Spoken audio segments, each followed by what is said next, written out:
One day, Africans will come to the understanding that there was never anything like independence in any African country. One day, Africans will come to the full realization that there was never anything like independence in any of African countries since white man came here. Never. The white man came here and built his structures, his Western institutions that was designed with the intent of exploiting the people for the sole purpose of their own profit, their own societal selfishness.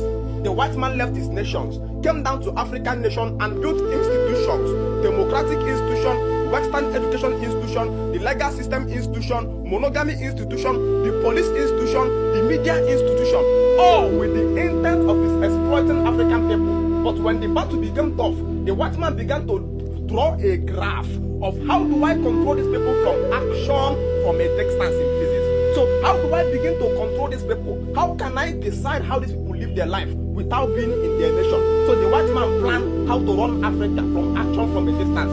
And how did they actualize this? They begin to train our brothers on how to reoccupy those institutions that was once occupied by them.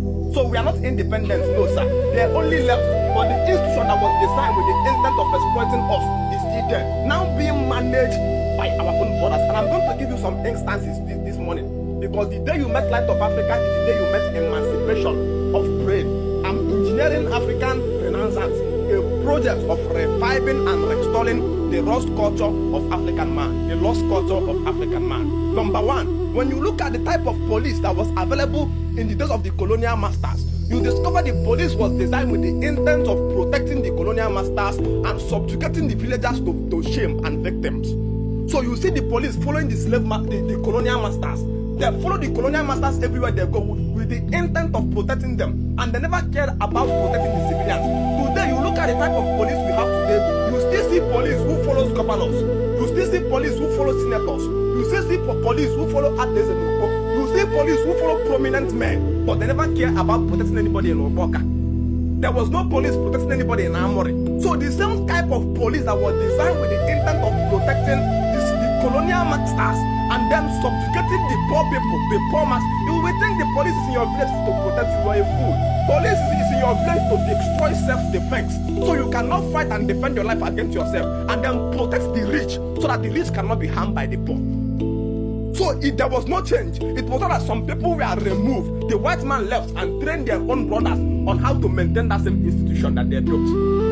Because if you travel to London today, England, Italy, you will never see a rich man being followed with police. It never happened. You cannot see that. Police is funded with taxpayers' money. But we live in a country where that police is being allocated to some individuals, and therefore others walk out of fear of being kidnapped. Because the police that came down to Africa was designed to protect a particular people. The colonial masters and then subjugate the individuals to manipulation, to subjugation. That same police is still in existence today in Africa.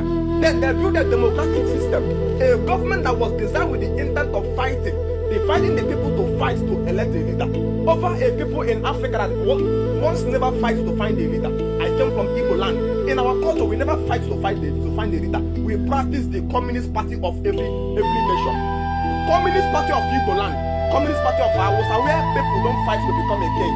King are selected communist elders. A certain number of elders are assembled to be the leader, which are passed through purifications. Their tongues are washed that invalidates them to tell a lie. So we are being governed by men of 75, 80 years. They are called Nzenoso. We don't compete for leaders, just like it is presently in China. China don't fight. China doesn't have parties in China like PDP and APC. They only have one party, CPC, Communist Party of China. That is what was and what's supposed to be in Africa, not democracy. When somebody came and destroyed that system, now re-enacted a system by which criminals, rejected Africans are being enthroned, elected every 4 years as our leader in Africa. So when we complain that the leaders is bad, it's not the leaders that are bad, no sir. The tree that is bearing the fruit of that leader is the democracy, which is the white man planted in our land to impose a set of rejected Africans as our leaders. We are not free. The white man came here, there was something like Nigeria.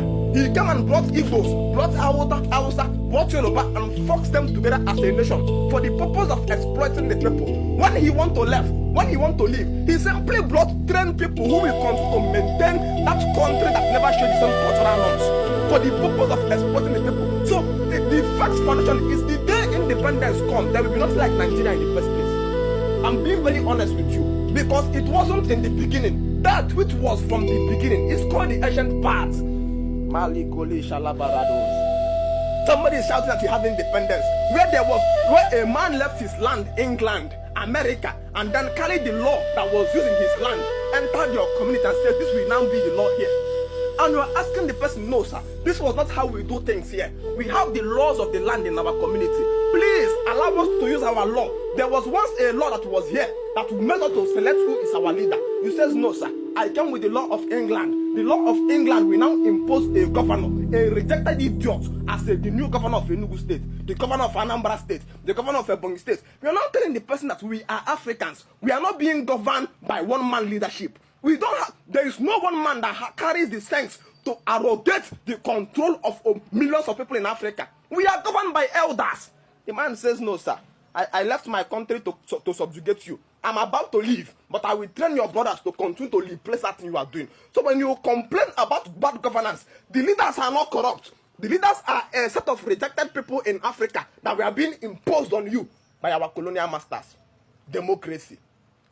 The same way when they came here, they brought an education system that was targeted with the purpose of numbing instinct, promoting memory, anti-personal indoctrination, teaching you hate against yourself, and making you helpless, pulling you up from the farm, making you totally dependent consumer, denying you functional knowledge. When they want to leave, they pick our brothers, train our brothers as professors and doctors, give them that title, and they replace them those places. So even when they are not there, the structure they built is still doing the same work. You know, it's time for people's eye to open. Until people